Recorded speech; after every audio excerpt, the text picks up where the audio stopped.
Good afternoon students, my self Shabnam Khan. आज हम आपको आपकी कक्षा 7वीं विषय हिंदी कक्षा 7वीं विषय हिंदी के अंतर्गत इकाई 2 से आज हम पढ़ेंगे एक पाठ जिसका नाम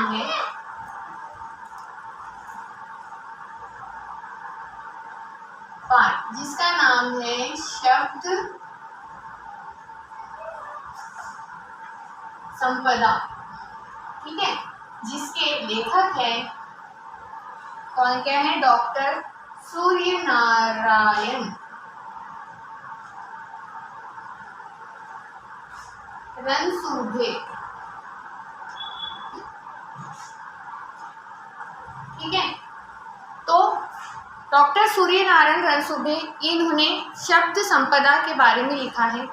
तो सबसे पहले शब्द संपदा क्या है, इसको देखने के पहले हम लोग देखेंगे कि जो डॉक्टर सूर्यनारायण जी हैं इनके बारे में इनका परिचय हम लोग देख लेंगे कि इनका जन्म 7 अगस्त 1942 गुरुबर्मा जो कर्नाटक इलाके में वहाँ हुआ। इनकी रचनाएं लगभग 65 पुस्तकें इन्होंने अनुवाद का समाज शास्त्र तथा हिंदी कथा साहित्य और देश विभाजन उल्लेखनीय है।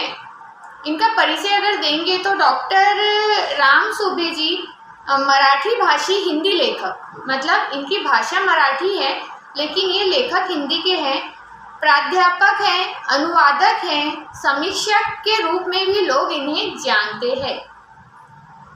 अब हम देखेंगे, आज अपना पाठ है शब्द संपदा। शब्द संपदा की क्या है? शब्द बोले तो वर्ड जो इंग्लिश में बोलते हैं संपदा को वर्ड बोलेंगे, और संपदा बोले तो धन दौलत संपत्ति है ना, शब्दों की दौलत अगर हम देखेंगे तो है ना।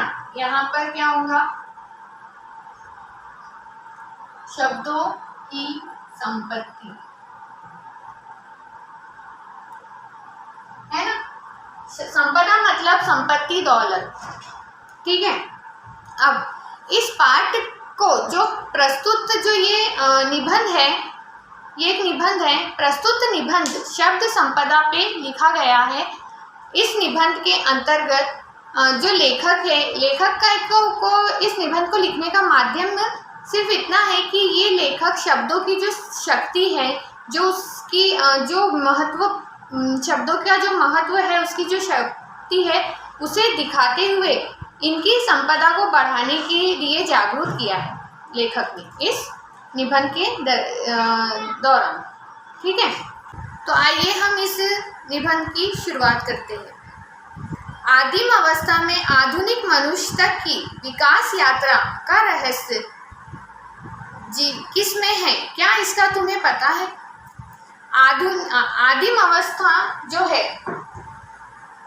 आदिम अवस्था से आधुनिक युग। आदिम अवस्था कब थी हमारी? प्राचीन काल में। प्राचीन काल में जो आदिम मानव हुआ करते थे उनकी अवस्था, और आधुनिक मनुष्य मतलब आज का जो इंसान है, आज का जो युग है, मॉडर्न जो युग है, इसके बारे में मनुष्य तक की विकास यात्रा का रहस्य किसमें है? मतलब आदिम काल से, प्राचीन काल में जो आदि मानव थे, आदि मानव से लेके आधुनिक काल के आज के इंसान तक के विकास का रहस्य किसमें है? क्या तुम्हें इसका पता है? तो आगे लेखक कहते हैं कि अधिकांश लोग इसका उत्तर देते हैं कि अन्य प्राणियों की तुलना में मनुष्य का विकसित मस्तिष्क इस पूरी प्रगति व संस्कृति के मूल में है। मतलब अगर उत्तर देते हैं कुछ लोग इसका, तो उत्तर देते हुए क्या कहते हैं कि भी मनुष्य दूसरे प्राणियों की तुलना में मनुष्य में बहुत ज़्यादा दिमाग है, बहुत ज़्यादा वो टैलेंटेड है, जिसकी वजह से आज इसका विकास हुआ है। जैसे कि मस्तिष्क बोल तो यहाँ तक कि ना कि ऐसा दिमाग है मनुष्य का कि कंप्यूटर उसने बनाया है, लेकिन ये जो उत्तर है वो अपूर्ण है। ठीक है, अपूर्ण है क्योंकि पूर्ण उत्तर यह है कि मनुष्य की प्रगति हुई, बेशक मनुष्य की प्रगति हुई, वह इसलिए मस्तिष्क ने भाषा की खोज की। प्रगति कैसे हुई मनुष्य की कि क्योंकि इस मस्तिष्क ने क्या किया, भाषा की खोज की, इसलिए मनुष्य की प्रगति हुई। भाषा ही सभी प्रगति की जड़ में है। जो भाषा है वो सभी प्रगति की जड़ में है। दुनिया की सभी ज्ञान शाखाओं का विकास हुआ भाषा के कारण। भाषा का अर्थ सार्थक शब्दों का व्यवस्थित कर्मबद्ध संयोजन। अब यहाँ पर लेखक ने भाषा को बताया है कि मनुष्य की प्रगति की वजह भाषा है। भाषा, यहाँ पर भाषा क्या है, जो हमारी बोलचाल में आने वाली, जो हम जब बोलते हैं वो उसे भाषा कहते हैं, है ना।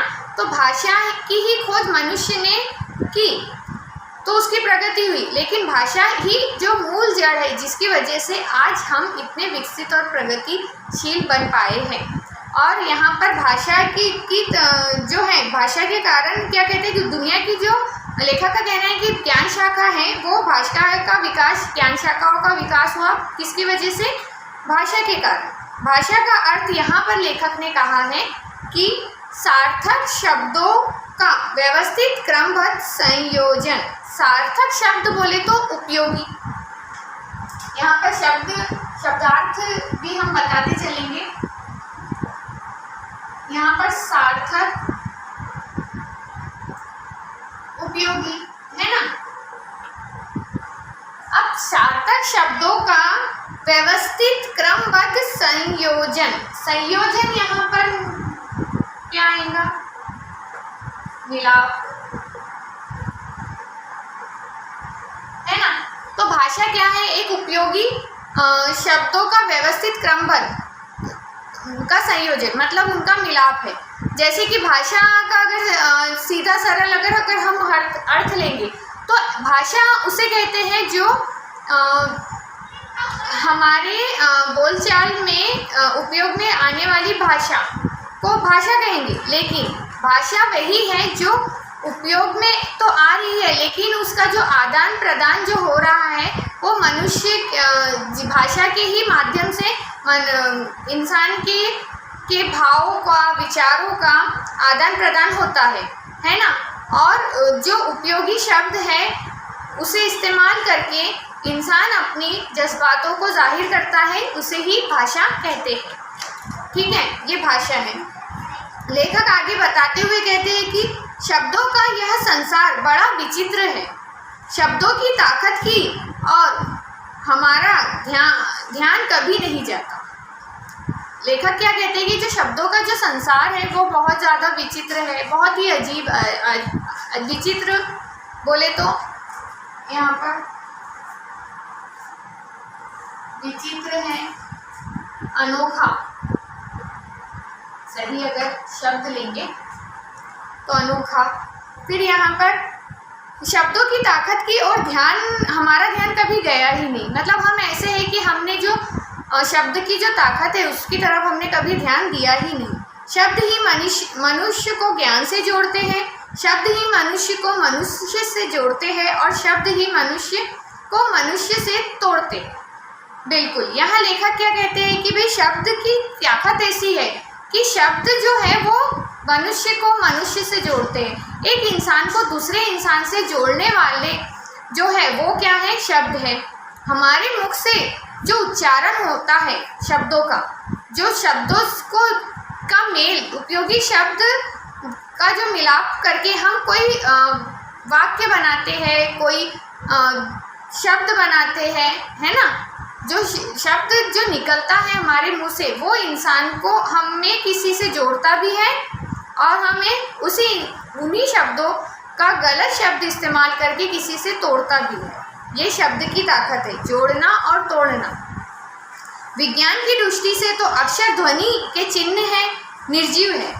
विज्ञान के हिसाब से साइंस क्या कहता है कि जो अक्षर है वो क्या है, निर्जीव है ना, निर्जीव है। मनुष्य ही उन्हें अर्थ देता है, जीवंत बनाता है। जब शब्द जीवंत हो जाते हैं तो फिर उनमें मनुष्य के विविध स्वभाव गुण आने लगते हैं।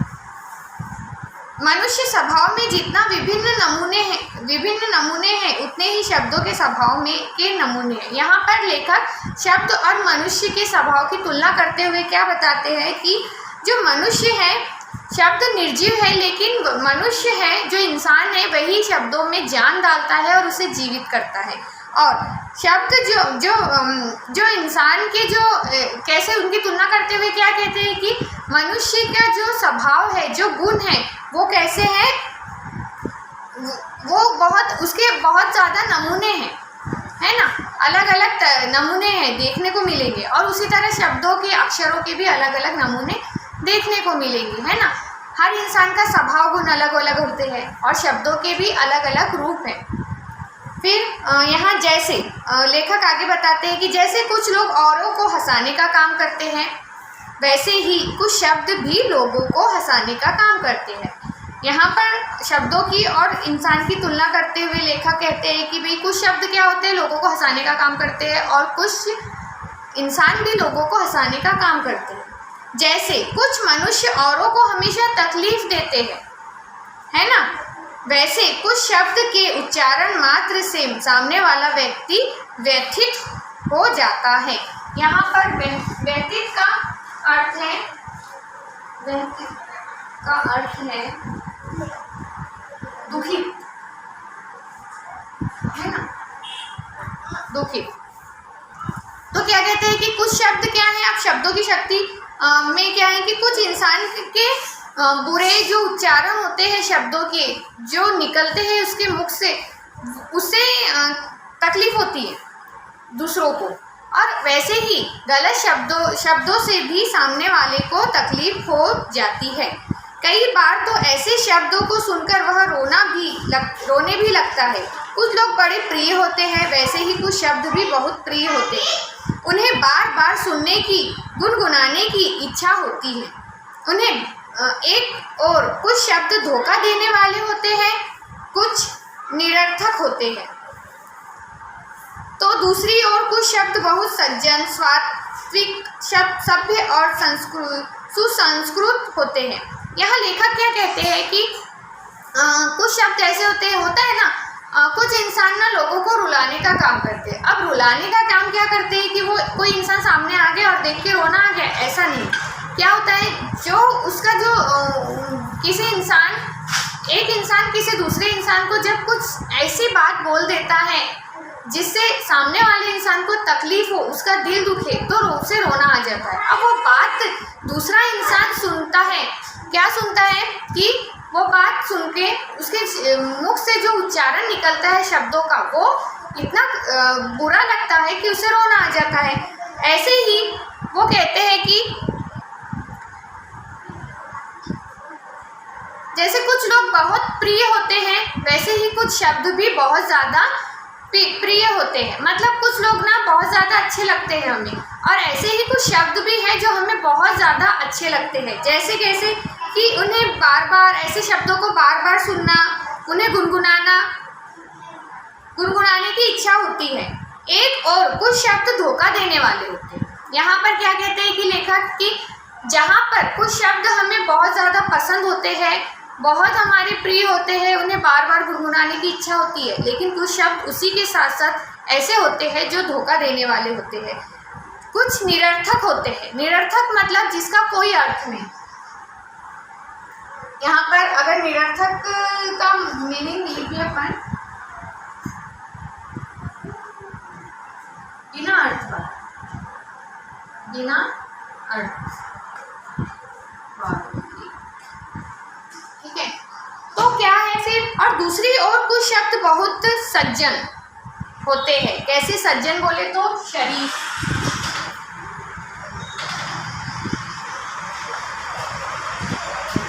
है ना। कुछ शब्द बहुत ज़्यादा सज्जन होते हैं, सात्विक होते हैं। मतलब सात्विक किसे कहेंगे, यहाँ पर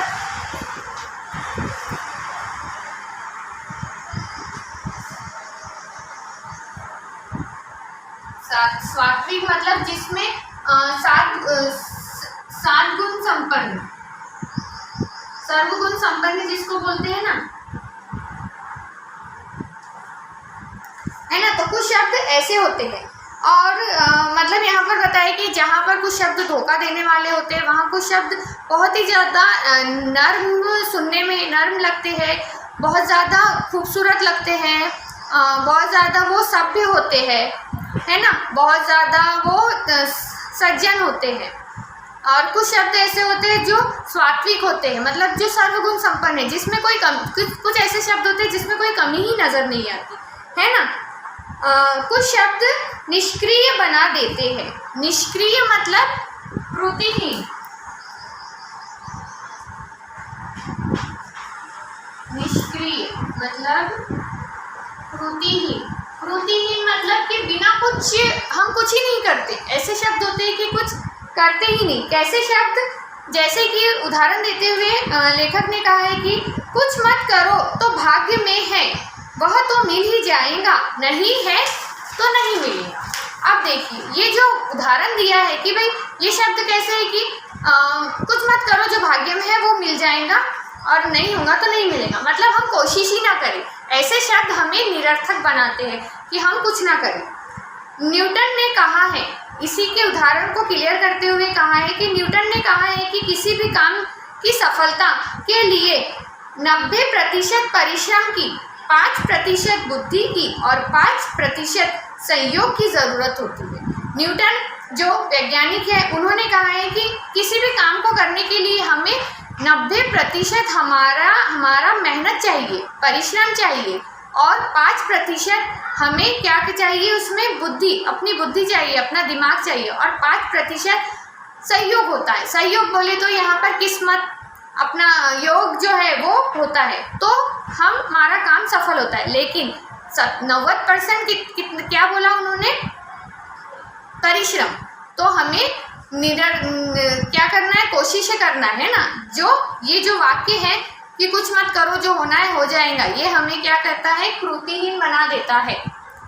फिर आगे लेखक लिखते हैं, परंतु याद रखें किसी भी काम को पूर्णत्व देने के लिए 90% कठोर परिश्रम की ज़रूरत होती है। बिल्कुल ऐसे शब्द जो हमें निष्क्रिय करते रहते हैं उन्हें हमें अपने जीवन व्यवहार से निकाल बाहर करना चाहिए।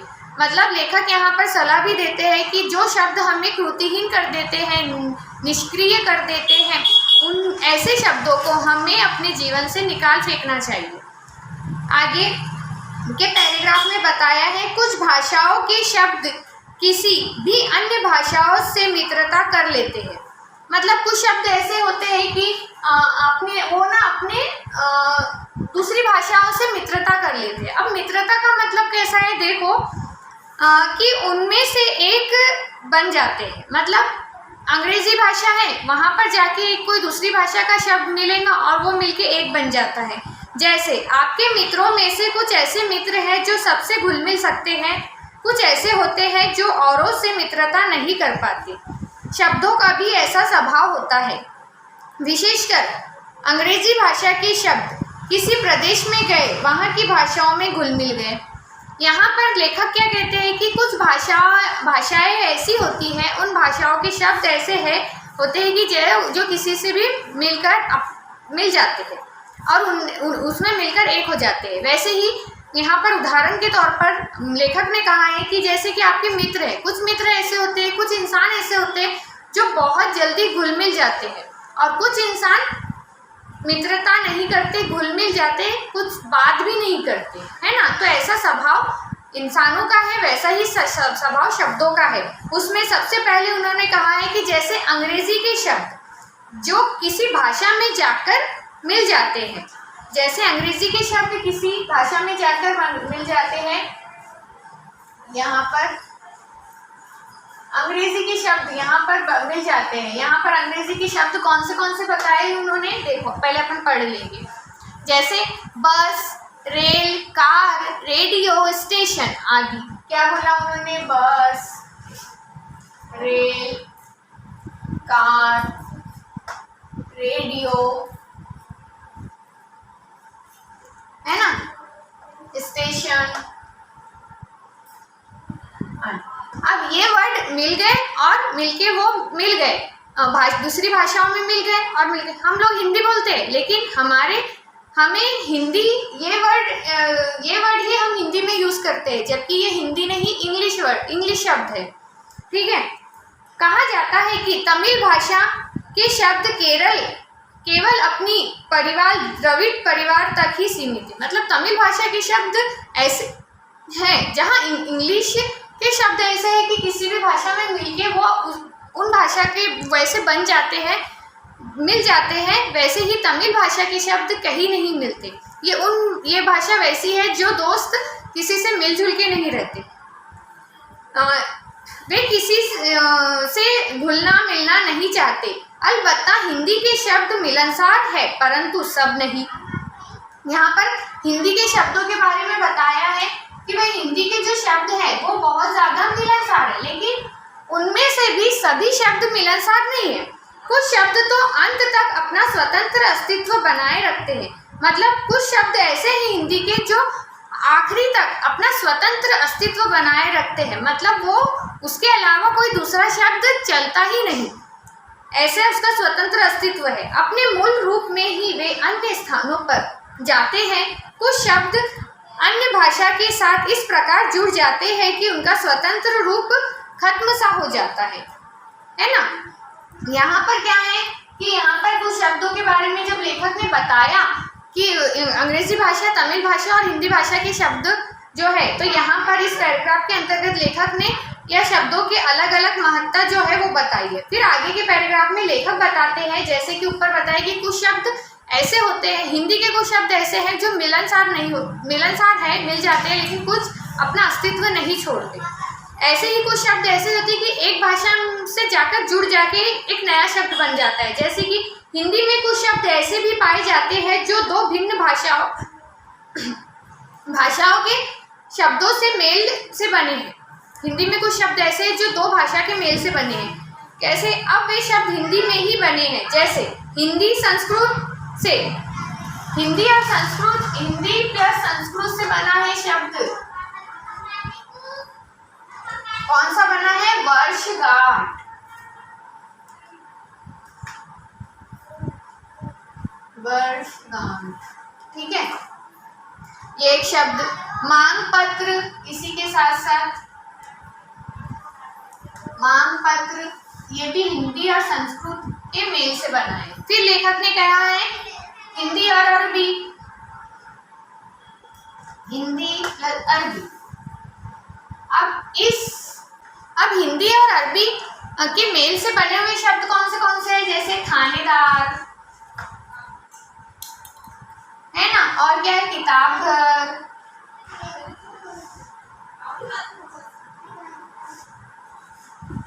है ना। ये शब्द ऐसे जो अंग्रेजी और अरबी भाषा के मेल से बने हुए हैं। फिर उन्होंने कहा है अंग्रेजी और संस्कृत भाषा के मेल से, अंग्रेजी और संस्कृत भाषा के मेल से कौन से शब्द बने हैं? रेल यात्री, उसके आगे है रेडियो तरंग,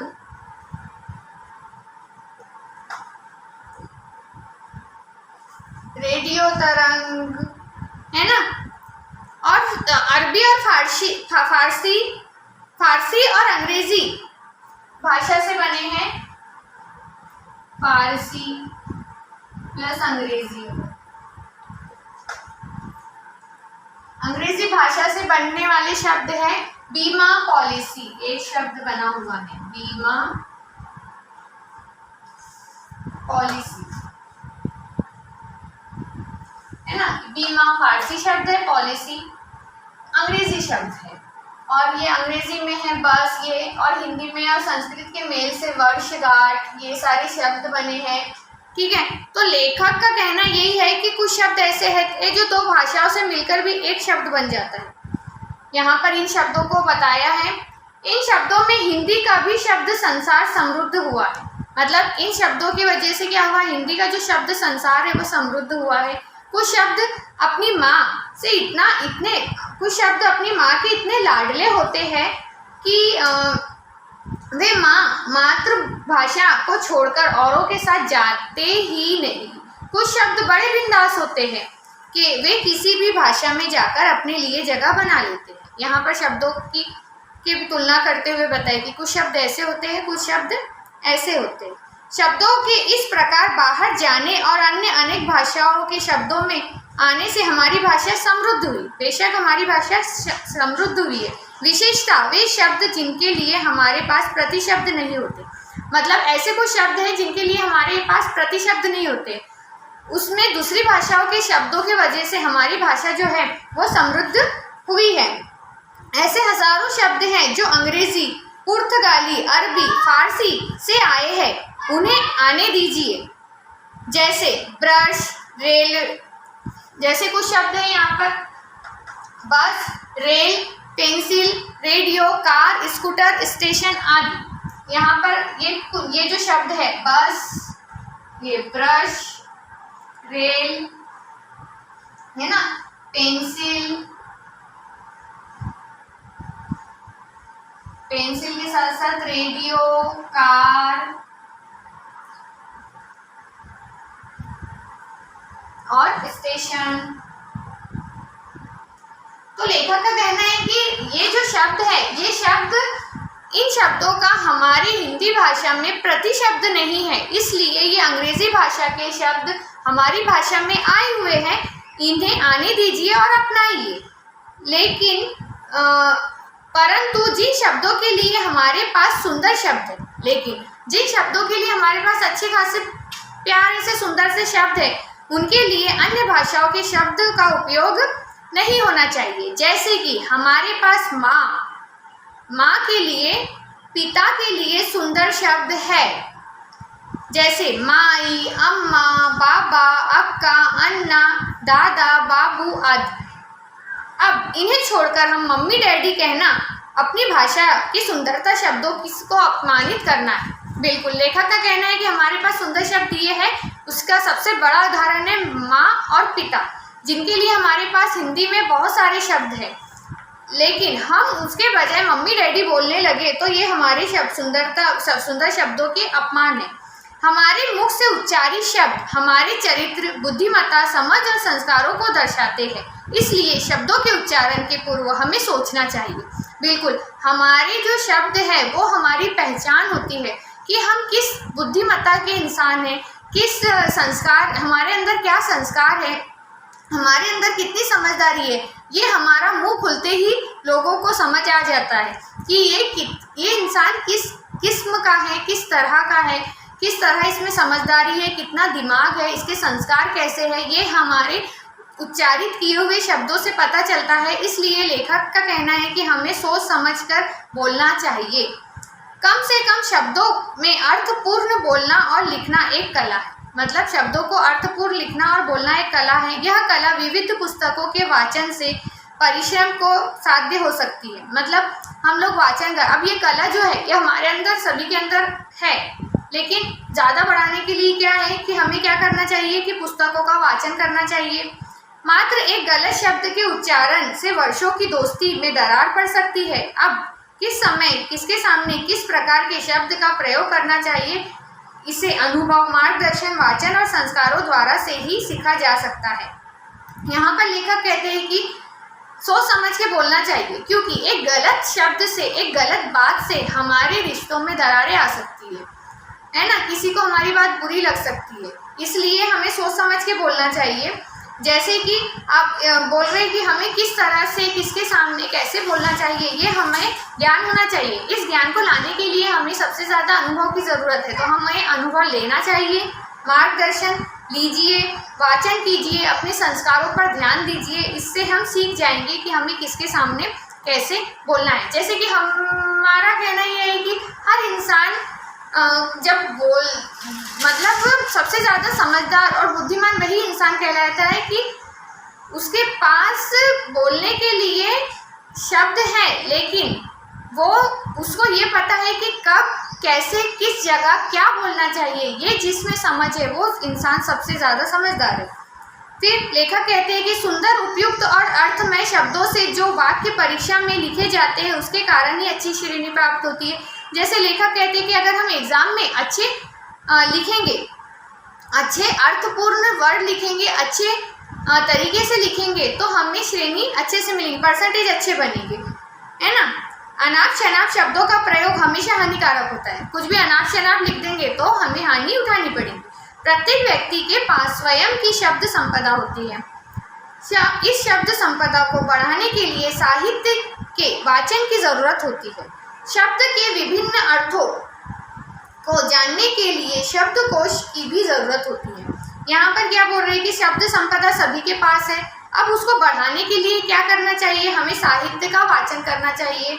उसके साथ साथ हमारे लिए डिक्शनरी, शब्दकोश भी बनाए गए हैं, उसे हमें पढ़ना चाहिए। शब्दकोश का एक पन्ना रोज एकाग्रता से पढ़ोगे तो शब्द संपदा की शक्ति का पता चल जाएगा। लेखक कह रहे हैं कि अगर हम डिक्शनरी का एक पन्ना डेली पढ़ते रहे तो हमें शब्द संपदा की शक्ति का पता चल जाएगा कि इसमें कितनी शक्ति है, मतलब जो अपनी वोकेबलरी है वो बढ़ेगी। तो अब तय करो कि अपनी शब्द संपदा बढ़ानी है। इसके लिए वाचन संस्कृति को बढ़ाओ, पढ़ना शुरू करो, तुम भी शब्द संपदा के मालिक हो जाओगे। लेखक आगे कहते हैं कि चलो आज से ही सोच लो कि हमें आज से अपनी शब्द संपदा को बढ़ाना है, वाचन संस्कृति को बढ़ाओ और पढ़ना शुरू करो, तुम भी शब्द संपदा के मालिक हो जाएंगे, मतलब शब्दों की दौलत तुम्हें भी मिल जाएंगी। तो ये था हमारा आज का शब्द संपदा, शब्दों की जो संपत्ति है उसके बारे में लेखक ने इस निबंध को लिखा है। और इसके अंतर्गत सिर्फ हमने यही सीखा कि हमें अच्छे शब्दों का इस्तेमाल करना चाहिए, हमें शब्दों की शक्ति को पहचानना चाहिए, अच्छे शब्दों से क्या फ़ायदे होते हैं और बुरे शब्दों से क्या नुकसान, ये सब भी हमने जाना कि हमारा शब्द जो है वो बहुत अपने आप में बहुत ज़्यादा ताकतवर होते हैं। शब्द हमें बनाते भी हैं और शब्द हमें बिगाड़ भी सकते हैं, मतलब हमारा अच्छा बुरा शब्दों पर, हमारे उच्चारण पर डिपेंड होता है। ठीक है, तो ये था आज का हमारा शब्द संपदा। इसके जो क्वेश्चन आंसर है ये हम अगले पीरियड में देखेंगे। तब तक के लिए आप लोग हमें शब्दों की अच्छाई और बुराई, गृह कार्य के लिए शब्दों की अच्छाई और बुराई के बारे में लिख के लाएंगे। ठीक है, या आपका गृह कार्य यही है कि उसकी अच्छाई और बुराई को आप लोग कैसे डिफाइन करेंगे, ये सब आपको कल हमें बताना है। और अब शब्द संपदा हम यही समाप्त करते हैं और या आज से शुरू करते हैं कि हम अपने शब्दों की संपदा को कैसे बढ़ाते रहें और अपना वाचन शुरू करें और अब हम भी शब्दों की संपत्ति से माला माल हो जाए। ठीक है, तो आज के लिए बस इतना ही। Thank you.